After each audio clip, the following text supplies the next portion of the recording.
Now, obviously, with you and Daz, can you speak on the longevity of you, Daz, the Dog Pound?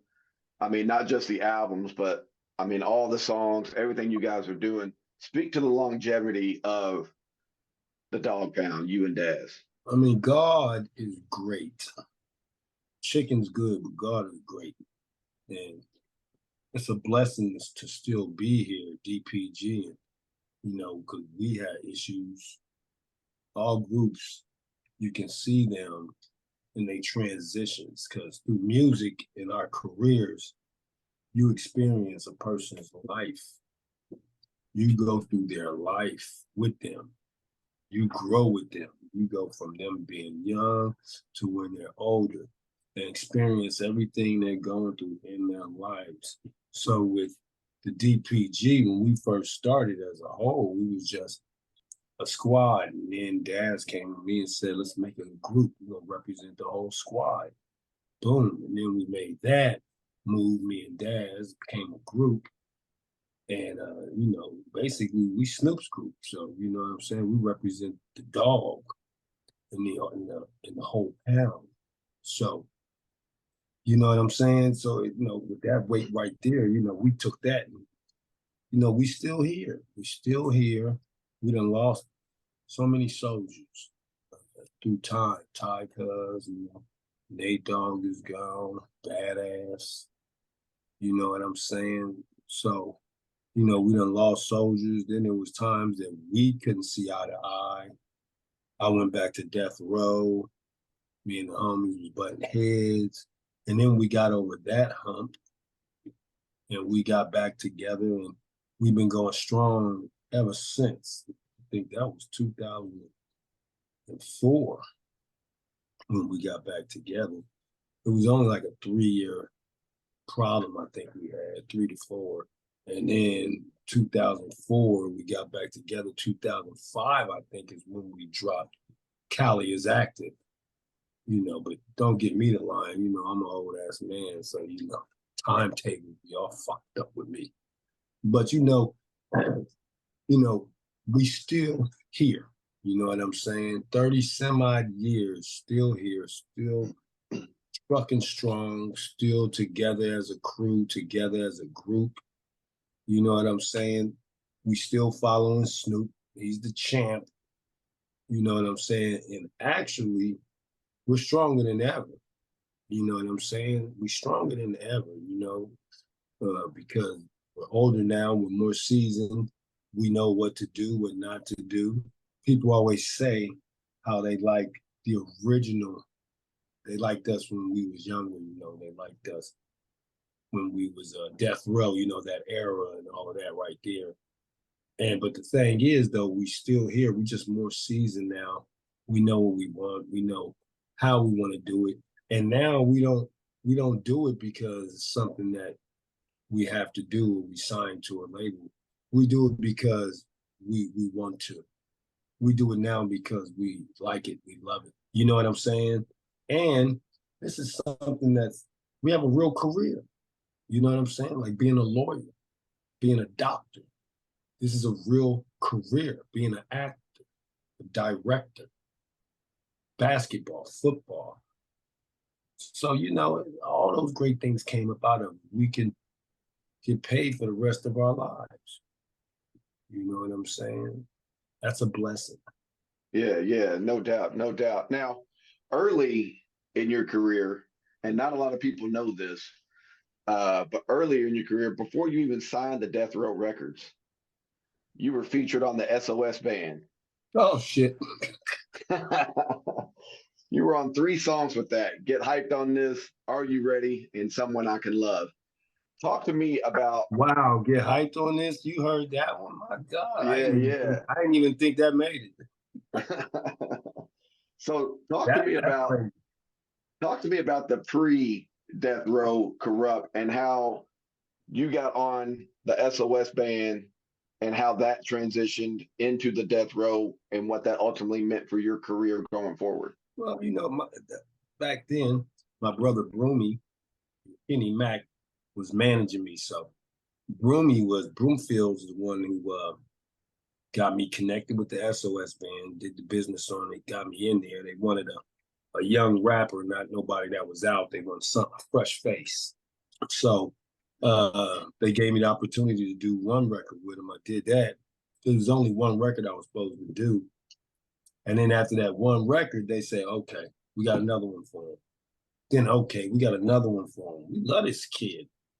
And bam, that, that's how that happened right there, and that's how it happens in this business. Once you get that opportunity and you show your talent, they like you, they give you more opportunities, more opportunities. That's why I love the SOS band. Plus, they're epic. Jesus. It's like, this is the SOS band. I was so stoked as a kid. I knew about the SOS band. I'm young, but I ain't stupid. So I knew about the SOS band, you know what I'm saying? So I was like, wow, I really was thinking I can't wait for my mama to hear this because I know she's going to love it.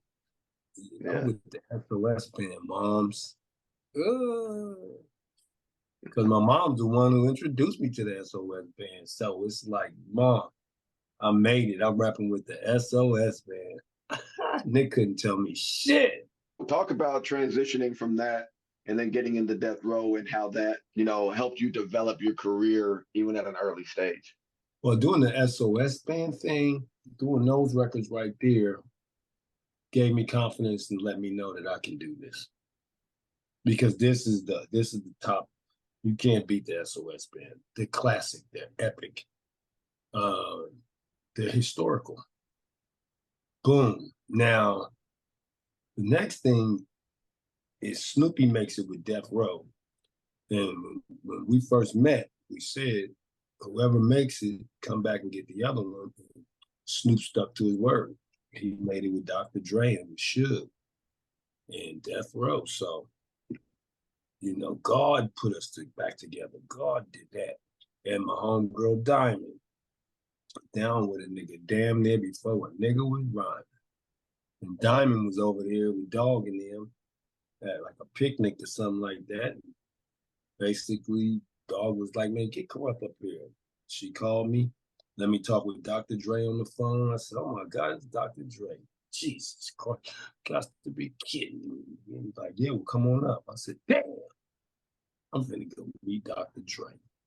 He got up there, man, and I saw Snoop. I knew it was him from the door. I ain't seen him for like a year and some change.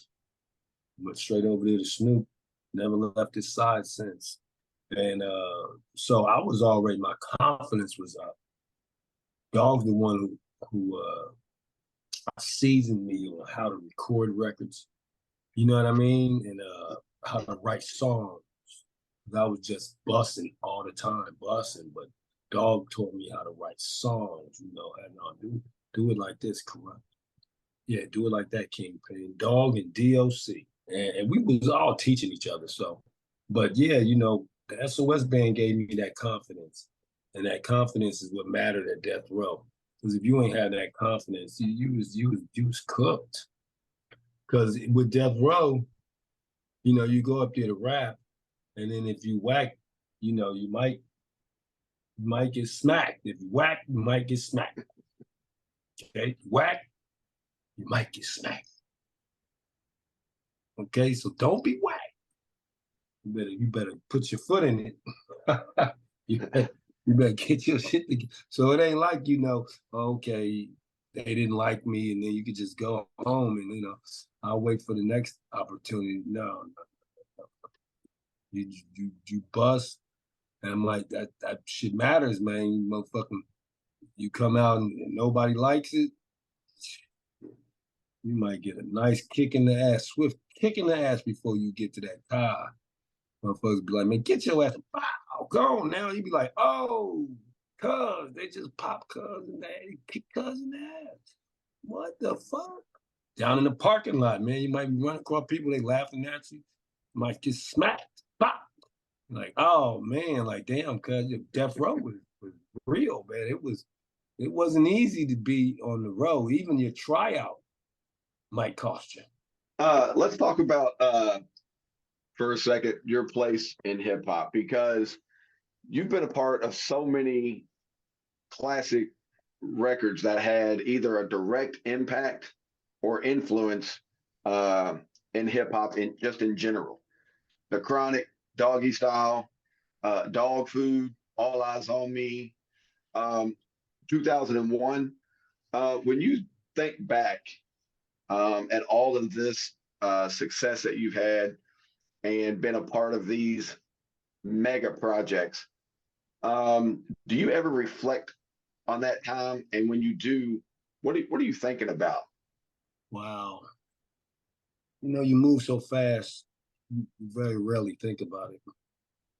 So you're still going and going and going. Because I mean, the way you just broke it down, it really matters. And I never really look at it. You know what I'm saying? Those are some those are big records, man. Like really big records. They were a part of shaping hip hop. And I hear people tell me that, like, man, you've been on projects that made hip hop history, change music and history of hip hop.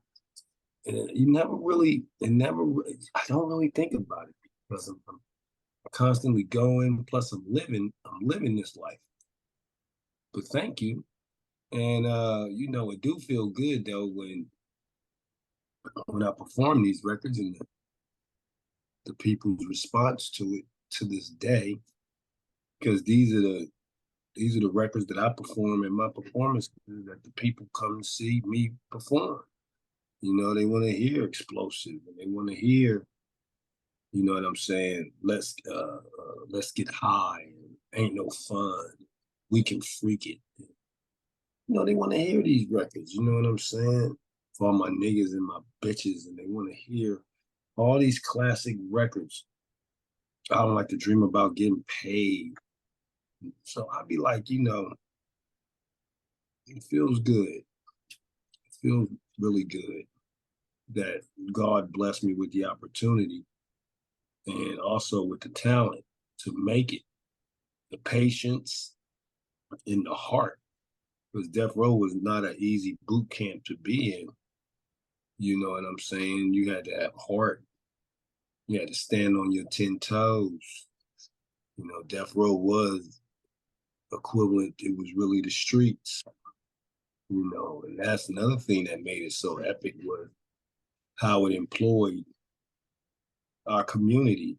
We really had the Crips and the Bloods working together as one, eating with each other. You know what I'm saying? Taking care of each other's families. Death Row was unity. It had its ups and downs and its bumps. Every organization has its problems. But for the most part, you know what I'm saying? This was unity. This was gang unity. Crips and Bloods together as one, feeding each other's families and not killing each other. That's deep. Hell yeah.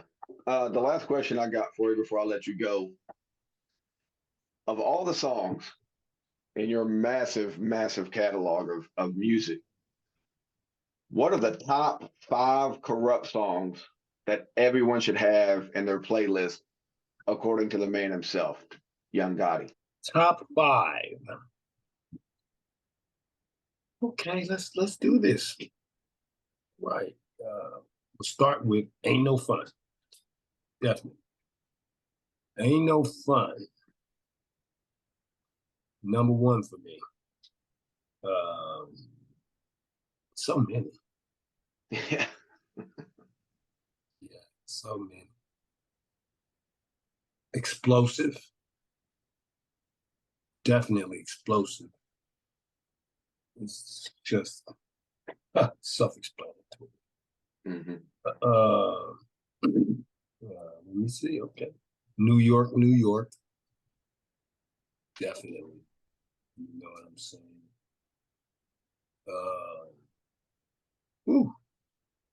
We can freak it.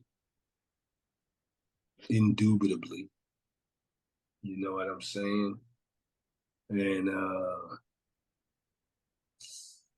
wow. Seawalk. Sea Walk. Okay. Indeed. Sea Walk, homie. Boom, boom, boom. That's what's up. That's what's up.